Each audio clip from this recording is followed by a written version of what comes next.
Welcome to the Flexible Philosophy Podcast, where we explore psychology, religion, and philosophy in everyday life. We are both therapists, but we're not your therapist. If you need support for your own situation, please reach out to a professional therapist. We are so glad you're here. Let's kick it off. If anyone happened to listen to our last episode, You're welcome. We got caught in the weeds, I think. Like, we started talking about this random, what if Utah became a mine and blah, blah, blah. And we got derailed and we're just, venting about the current state of the union. So yeah, that happened. But we are actually talking about the same topic today. So going through a couple more headlines. And I'm thinking we might stay focused on these today. Better than that. So this is a continuation from last episode where I made this list of potential news headlines and we're predicting how people will respond. But instead of it being like, are you team blue or team red, how you're responding, it's just like those automatic comments that people make in different situations. And they're very predictable. And it's also confusing right now.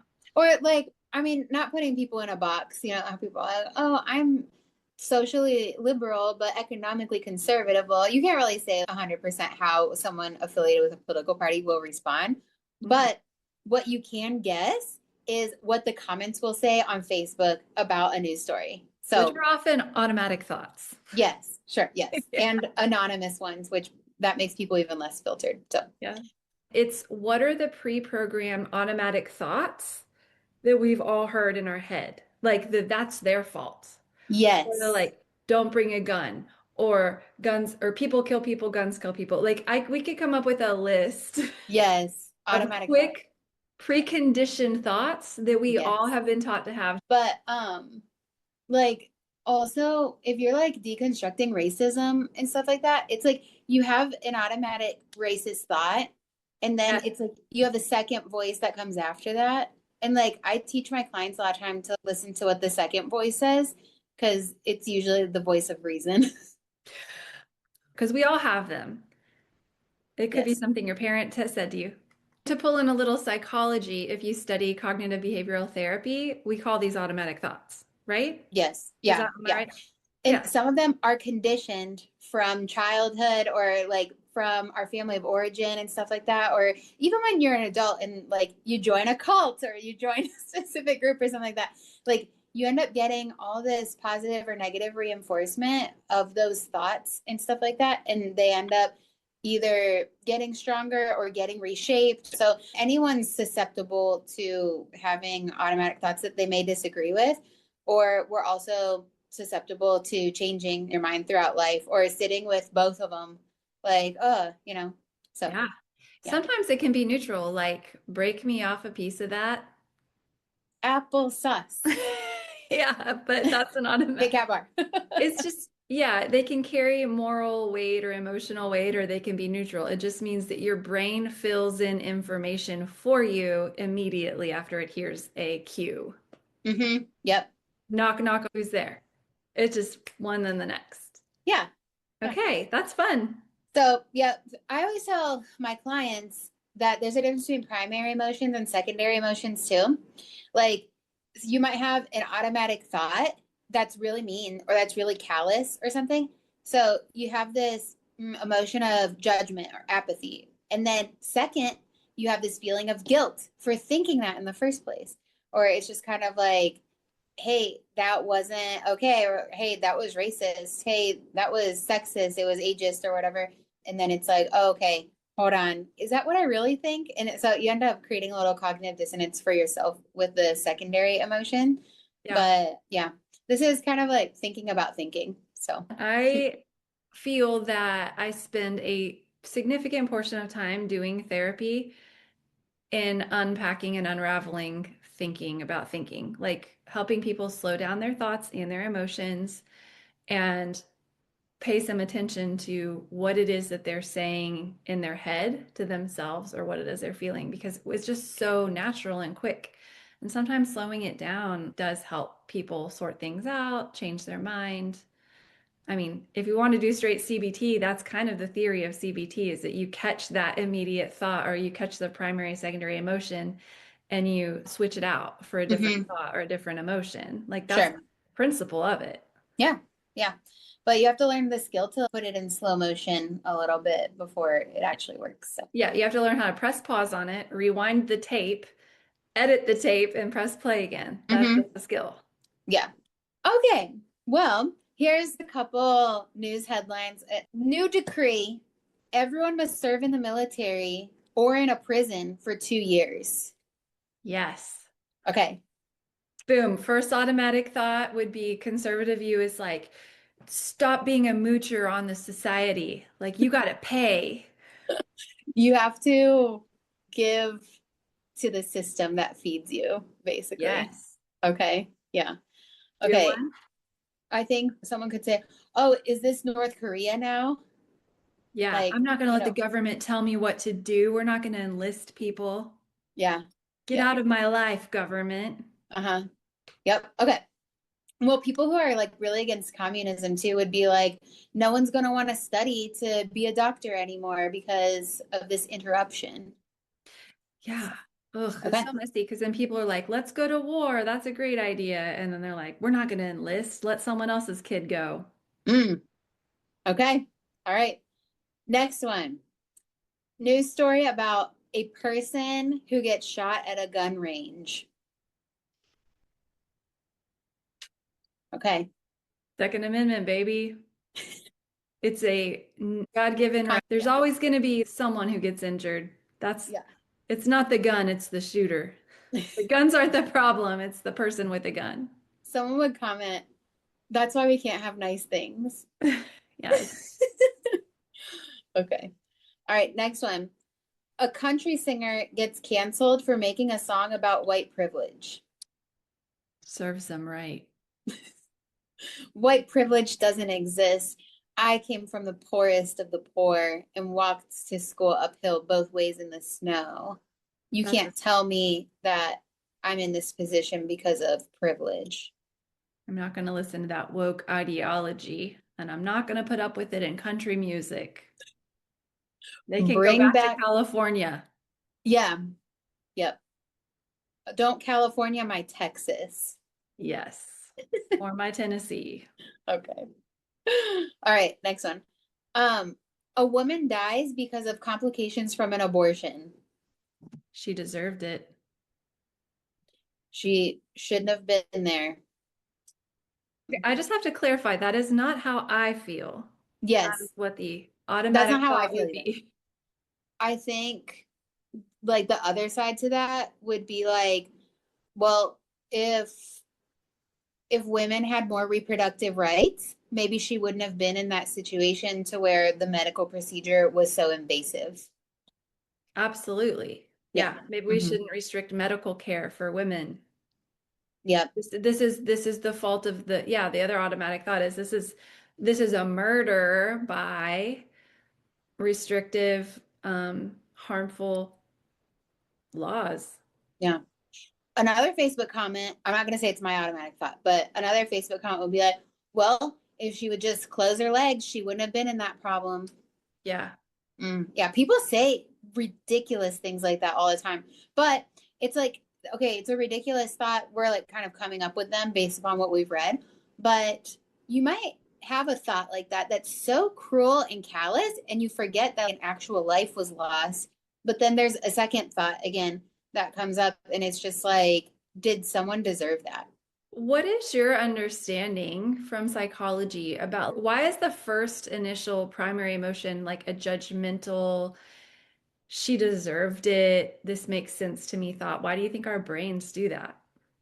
So I wonder if people who grew up outside of fundamentalism or like in a more liberal household would have the same cruel thoughts, because your self-talk tends to be what you heard your parents saying about other people or like what your family of origin rhetoric and language was. Hmm. So in my opinion, if you are always surrounded by people who are watching court TV and they'll look at this joker thinking he's above the law, or look at that lady thinking that she can just live off the system, blah, blah, blah. I Hmm. think before you have critical thinking, those beliefs become just like part of your lens of how you see the world. And it's really hard to undo those first thoughts. But I think the second voice is the one to pay attention to, where it's just like, whoa, what? You know? Like, okay, that's one perspective, dang, but I live by more compassionate values nowadays. So, Interesting. So your proposal is that those of us who grew up in households that parroted very critical, judgmental quips to like unpersonal news headlines mhm. have a pre-programmed automatic thought to think that in our heads. Yeah, like me growing up, it's like what the NRA says goes. And so we're talking about the shooting range thing. Well, did they take the safety course? They're to blame. Yeah. Yeah. It's like it's not the gun. It's Yeah. never the gun. They're just It an idiot. yeah. So you're saying if we had grown up in like a different environment where the automatic response could have been like unconditional positive regard, like, oh, that's so tragic, or like, wow, that's really hard to hear. Yeah. You think that our internal dialogue would be different? I think so. Like if it was modeled to you as a small child Hmm. to be like it sounds like that person was in a really hard situation and there wasn't an easy decision either way. Yeah. Like that nuance in that language, I think creates more critical thinking than something like, look at this idiot. Yeah. Yeah. That So, is, I was thinking of it that we all had very critical automatic thoughts, but now I think that's an interesting hypothesis that those of us who are raised with critical thoughts modeled are having them, and it's possible that someone else's automatic thoughts are gentle and affirming. Is that what my kids' thoughts are gonna be? yeah. Or if you were told when you're a kid, like, there's never ever a time where abortion is acceptable. Like, it's Yeah, a sin, absolutely. it's You deserved murder, it. it's against God's will, it's killing God's children, you know, Jesus and like with the open arms receiving these babies and stuff like that. Like, if that was always the rhetoric, I think Yeah. that's very hard to do a 180 on to where it would Hmm. be like just like automatically, you know, oh, I think that takes some years of cognitive dissonance and processing and stuff like that. Because you become conditioned and like positive conditioning, you know, negative reinforcement, all the things to see the word abortion and have a visceral reaction against it, like depending on the fundamentalist circle that you're in. Yeah, definitely a stimulus response situation. Mhm. Yes. Yeah. So You're that's blowing my mind. I had never considered that those critical automatic thoughts were not for everyone. you're showing your hand, Jennifer. I'm like, why do you think all brains do that? And you're like, I don't think that all brains do that. I think the same thing happens when people drive and are more susceptible to road rage. Like if you drove around as a kid with a driver in the car who's an adult, screaming at people, cutting them off, flipping them off, like, look at this idiot, what's he doing? I think you're more susceptible to be an impatient driver Yeah. and to be someone that uses that type of language about others in that setting. Hmm. I would argue there's probably a little nuance, like a little nature nurture going on, but it is valid, I think, that there's a learned behavioral piece of automatic thoughts. Yeah. This is interesting to me. Yeah, I remember a couple of my core memories are when I would go to the grocery store with my dad and he'd like it wasn't aggressive at all, but it was kind of like a big gesture of like, oh, hold on, let's let this lady through. You know, like it was just like putting his hand out, you know, like when you're in the car and you save your child's life by like Yes. putting it like it was like that at the store. Like, oh yeah, excuse us, you go ahead, let's let this lady through. You know, like it was that type of manners that Yes. my dad was always scanning the grocery store, like oh yeah, yeah, you guys go ahead, like excuse us and like, hey, Aleesa, get to the side, let's let them through. Like it was always that type of thing. So that being modeled to me time and time again, every time we would go out, I'm always at the grocery store. Like I'm always looking to be out of the way. I feel like I'm really perceptive of other people, especially in the grocery store. And so if you're with a parent That's, look at this jerk blocking the aisle. Like, we need to get our stuff and he's blocking it. Hey, excuse me. That type of aggression. Mhm. I think the automatic thoughts would be different of even in that circumstance, like someone being more stressful to go to the store and being like, oh, it's a madhouse today. I'm never going to get out of here. Look at all these jokers. They don't even know what they're getting. And they're blocking everything. The they're blocking everything. To me, my automatic thought is I'm blocking everything, you know? Yeah. So, yeah, I think it has a lot to do with the parents' like language and rhetoric. Do you think that there's sometimes a difference between, like you said, your example was your dad taught you to like be courteous and think of other people before yourselves? Mm-hmm. But then I'm getting this sense that when it came to a headline or like a news thing, there might have been a really cruel automatic thought that was really Oh, for sure. blaming of other people. So it's this weird mismatched morality kind of like, oh, we're going to think of other people and give them the benefit of doubt when it's like our neighbors. But if it's a stranger who's in a news article, like they're to blame. That's all their fault. Like, I don't care what happens to them. I mean, yeah, it's definitely a dialectic, Yeah. Or a belief that the United States is superior. Yes. Like, yeah, that's like a macro thing. But a micro level thing is like, okay, what's going on at this stop sign? What's going on in this store around me? I Yeah. think like manners are very different from a political philosophy too. Yeah. Yeah, because it's less threatening to let someone go ahead. But then if you enter into like, oh my gosh, my family is just like, that's communist, whatever. It's like they come out with the vanilla frosty and that's communist. Like they use it as a bad word. But anyways, like if there's some sort of talk about communism, oh, that feels threatening though to our day to day. Yeah. Yeah. So, Okay, I think mhm. this is on the same page. It's just bursting out of me, but I sent Aleesa a text yesterday morning and I said, "This is my commute to work song." And Mhm. I've been thinking about this a lot with our breakdown generationally of being the generation of kids who grew up listening to We're the World by Michael Jackson, which obviously -2 for it being Michael Jackson, but still the lyrics are really good. Like my cultural exposure in growing up in the late 80s and early 90s is viscerally watching like We Are the World and I Believe the Children Are the Future and Nickelodeon. And it was a celebration of multiculturalism. Like, oh, what else are we doing? US, like, Africa, like reach out. There was a very impactful cultural movement about being world centric and accepting and thinking Mhm. about helping others internationally that I think our generation was exposed to at a very impactful developmental stage. I do not think our parents' generation was exposed to that at all. Yeah, probably not. And it's really coming through now that they were Mm. not. Interesting. Yeah, this is judgmental, but it kind of feels like you guys weren't a part of the Michael Jackson We Are the World generation, and it shows. Well, like boomers, they grew up with their parents also talking about international threats because they lived through wartime conditions, Well, not even on our soil. Like, I think there's a big distinguishment between like what the American experience was during World War II Mhm. versus what the experience abroad was with all the destruction that came about because of World War II.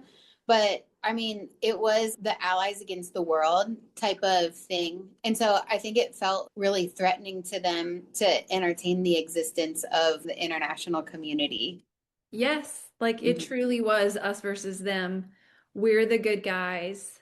We are saving the world Mhm. against the bad guys that are not Americans. Communist. And then like their parents went and suffered and died in wars, like Yeah. yeah, communists or, back another generation, it was like Hmm. Nazis. And in the middle of that, they have kids and their kids grow up singing We Are the World and We Love Everyone. Well, right before you were born was the Vietnam War. Mm-hmm. And so them seeing like all of that and how divisive that was, or it seemed Yeah. like, I don't know, I wasn't there obviously, but it seems like a lot of people were against it anyways. And Mm-hmm. so them Hippie stuff. having gone through the stress of the draft makes them more callous to the international community. Yeah. Yeah.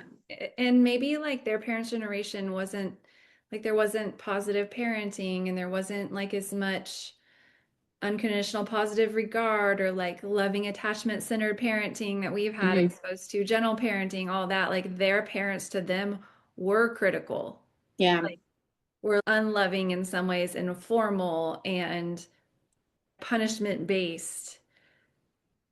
And so I guess I'm trying to understand the automatic thoughts of Uh-huh. criticism and like how that got bred into our culture.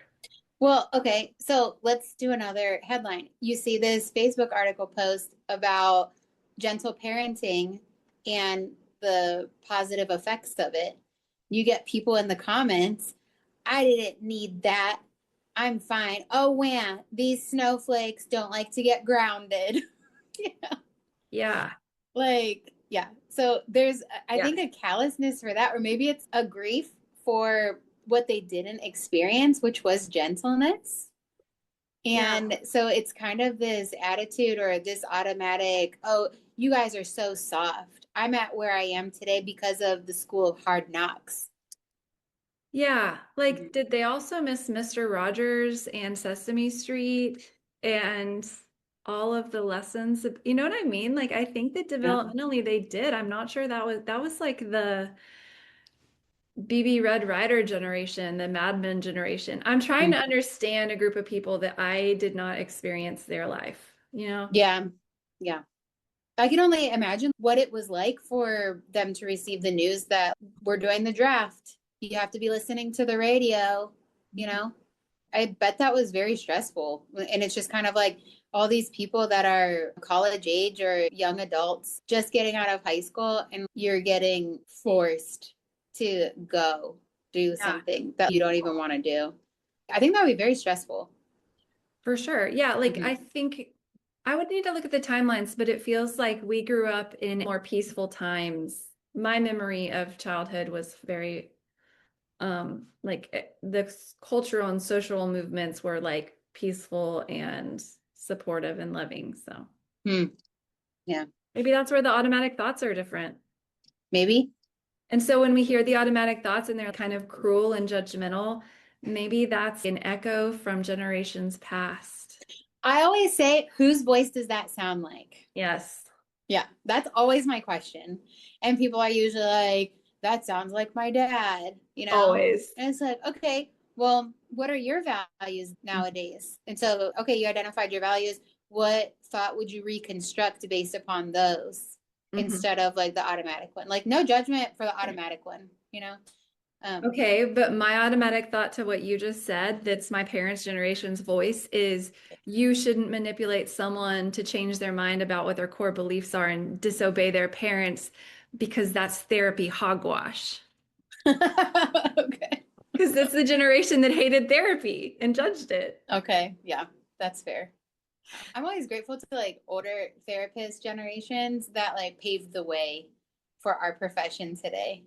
Like people that were ridiculed and stuff like that. But Yeah, and I think it's true. There's so much nuance. Like we're talking in a lot of very generalized stereotypes, but while people were at war, there's always a Viktor Frankl, you yeah. know, while Yeah. people were divided radically, there was Carl Rogers was doing his stuff in the middle of that harsh parenting age. So like Hmm. Hmm. it's not like a one-stop shop for understanding a generation, but it does Yeah. help process through why people are the way they are. Yeah.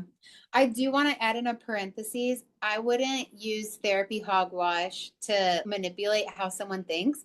I'll usually say stuff like that when someone's like, "Oh, I can't believe I said that," or like, "I can't believe I thought that. That feels wrong," you know? Because then I'm Exactly. like, let's figure out what is congruent with you. I only do that if I pick up on some incongruence. With, oh, I can't believe I said that, you know? Well, just to clarify back meta, I don't think what you were describing is hogwash. I think slowing someone's inner dialogue down is very helpful. And I've Yes. seen the positive outcomes. and I've seen the benefits of therapy and I'm doing it professionally and I find it very useful. And at the same time, I can have the voice of my parents' generation say back to you what I hear in my head, which is like, that's a bunch of hogwash. So I'm Right. sorry if that landed like I didn't No, mean to. I didn't. That's what this whole dialogue is hard because I don't believe any of this. It's just the voice in my head that right. says it. Yeah, I was just like, oh, did I make it sound like I try to make people's thoughts different? But it's all to help them ensure it's congruence with who they are and their expression. So, Well, but there's people who wouldn't like any of this discussion because the idea of slowing down your thoughts and where a generation comes up with beliefs is threatening to mhm. their sense of identity. You could kind of go meta on it. Yeah, Well, we're having a conversation anyway because it's our podcast. it is. It is. So, in Thank our you for. okay, let's do one more really quick. This is it's not happening. It's just this situation. Like you see an article posted on Facebook. They're proposing this new law that multiple people can be one marriage unit. Okay, my automatic conservative thought is I don't want to hear about your sex life. Keep it to yourself. And a marriage is between one woman and one man, whether you like it or not. The Bible says it, and I believe it. The end. My conservative thought was these people just want the tax break. How many can jump on one marriage bandwagon and they'll all just keep all their taxes? What a bunch of losers. Freeloaders. Yeah, what is this? They're watering down the ethical, sacred connection of marriage, which has been established for ages, and they're just trying to ruin it with their woke ideas. And then people will say, oh, those will never last. Get ready for the divorce rates to go up. This is an attack on marriage. This is a war. It's a spiritual war. This is a turning point. Oh no. If we don't Okay. fight against this, it will be the beginning of the end of our country as we know it. Mm-hmm. Yep. Oof. All right. Well, Well, we got all of our conservative thoughts out. So yeah, come back for more later. if you can deal with it. Look, if you need something to, as a palate cleanser after this, I suggest you go download We Are the World and enjoy. Okay. Goodbye. Bye bye.